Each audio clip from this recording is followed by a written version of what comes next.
Hi guys, நம்ம கங்குவா படத்தோட review தான் பார்க்க போகிறோம். வாங்க ரிவ்யூக்குள்ளே போகலாம். இந்த படத்துக்கு கங்குவான்னு பேர் வச்சதுக்கு பதிலாக நான் கத்தவா அப்படின்னு பேர் வச்சுருந்துருக்கலாம். இந்த படத்துக்காக பல நாட்களாக வெயிட் பண்ணியிருந்தோம். ஃபேண்டசி மூவி, ஹிஸ்டாரிக்கல் மூவியா, சூரிய அடிக்கிறாப்புல சூப்பர், தமிழ் சினிமாலையா சூப்பர் சூப்பர், 1000 கூட அடிக்கும் 2000 அடிக்கும் சீனா போட்டுன்னு தெரிஞ்சானுங்க. அதனாலே படம் பெயராக போயிடுச்சு. சரி வாங்க கதை ஆரம்பிக்கலாம். இந்த கதையோட கரு என்னன்னா, கிளாஸ் பேக்கில் காப்பாத்துறேன்னு சத்தியமான ஒரு குழந்தைய ஃப்யூச்சரில் அந்த குழந்தைய காப்பாற்றினாரா, அந்த ப்ராமிஸை காப்பாற்றினாரான்றதான் கதையே. இதில் பார்ட் 2 லீடு வேறு. இந்த கதையோட ஃபர்ஸ்ட் ஹாஃப் சொல்லணும்னா, எதுக்குடா வச்சுங்க டே, கங்குவாசினை காட்டுறதுக்கோசரம் வற்புறுத்தி வச்ச மாதிரி இருந்துச்சு ஃபர்ஸ்ட் ஹாஃப். ஒன்றுமே சரியில்லை.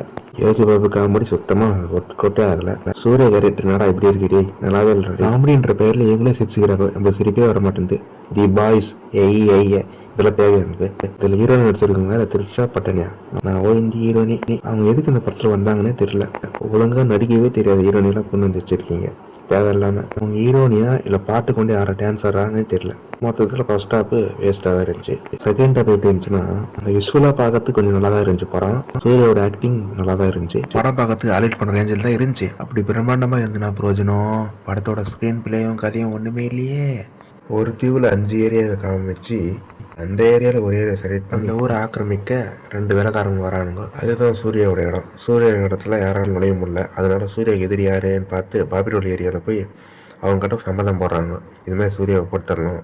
அவ்வளோதான் கதையே. சூர்யாவுக்கும் சூர்யா இருக்கிற இடத்துக்கும் ஒருத்தன் துரோகம் பண்ணுவான். அவனை சூர்யா எரிச்சிருவாப்புல. துரோகம் பண்ணவனுக்கு ஒரு பையங்கிறான். அந்த பையனையே கொண்டுடலான்ட்டு அந்த ஊர் மக்களெல்லாம் முடிவு பண்ணுறாங்க. துரோகியோட பையனை இருக்கக்கூடாதுன்ட்டு சூர்யா காப்பாற்றுறாருன்னு சொல்கிறாப்புல. அந்த பையன் நல்ல மாதிரி நடிச்சு சூர்யாவில் குத்துருவாப்புல. உடனே ஊர் மக்களெல்லாம் எங்கள் தலைவரின் முதல் குத்தரையா, மனிதர்கள் உயிரோட போயிட்டு திரும்பியே வர முடியாத இடத்துக்கு அனுப்பிச்சிடலான்ட்டு முடிவு எடுக்கிறாங்க. அதுக்கு சூர்யா ஒத்துக்கல. இல்லை நான் சத்தியம் பண்ணிட்டேன், நான் அவனை காப்பாற்றி தரணும், அவனை காப்பாற்றுறதுக்கு நானும் போகிறேன் அப்படின்னு சொல்லிட்டு போகிறாங்கப்பா. போய் பார்த்தா பயங்கரமாக இருக்கும். கதை இதுக்கு மேலே தான் நல்லாயிருக்கும். போய் பார்த்தா போய் பிக்னிக் போயிட்டு இருக்காங்க. ரொம்ப இயற்கையான காற்று, நல்ல கடல், அழகான பகுதி. இந்த படத்துலலாம் ஹீரோவும் டிவேட் பண்ணுவாங்களே, அது மாதிரி ஒரு அழகான பேஸ். ஜாலியாக இருக்கிறாங்க 2 பேருமே.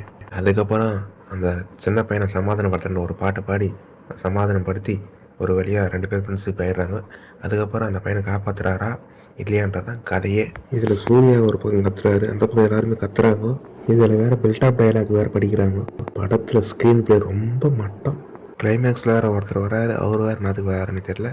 இந்த படம் எடுத்ததுக்கு எடுக்காமே இருந்திருக்கலாமே. இந்த கதையை வச்சு தான் சிவா நான் சொல்கிறாப்புல அடுத்த சீரியஸாக எடுக்கிறாரான்னு சொல்கிறாரு. பார்ட் 1 கத்தது பார்த்தாம பார்ட் 2 வேறு கத்துறீங்களா? ஆள் உங்க சாமின்ற மாதிரி தான் இருக்குது கதை.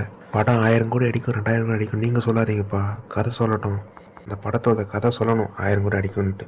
இனிமேலாவது 1000 கோடி 2000 கோடி பில்டப்பாக படம் இருக்கலான்ற மைண்ட் செட்டை தூக்கி போட்டு குறைஞ்ச பட்ஜெட்டில் நல்ல படமாக எடுத்தாலே போதுமானது. இதில் வேறு பேன் இண்டியா வேணாமா? வேணாமே வேணாம். நம்ம 1000 கோடி 2000 கோடி அடிக்கவே தேவையில்லை. தமிழ் சினிமா நல்ல சினிமா எடுக்குதுன்ற பேரே நம்மளுக்கு போதுமானது. அப்படி என்னோட கருத்து நான் சொல்கிறேன்ப்பா. ஒரு வாட்டி பெரிய படம் இருக்குன்ற பேரில் பார்ட் 2 எடுக்காதீங்கப்பா. இங்கே பார்ட் 2 கதையை பார்ட் 1 எடுத்துருங்க. நம்மளால சஸ்பென்ஸ் தாங்க முடியாது. பார்ட் 1 மொக்கையாக போச்சுன்னா பார்ட் 2 எடுக்கவே மாட்டாங்க. அதனால பார்ட் 2 கான்செப்டே தூக்கி போட்டுருங்க ப்ளீஸ். இருந்தாலும் இந்த படத்தை ஒரு டைம் பார்த்துருவாங்கப்பா ப்ளீஸ்ப்பா. நடிச்சுங்களாம் இவ்வளோ கஷ்டப்பட்டு நடிச்சிருப்பாங்க. 1 டைம் பார்த்துட்டு வந்துருங்கப்பா.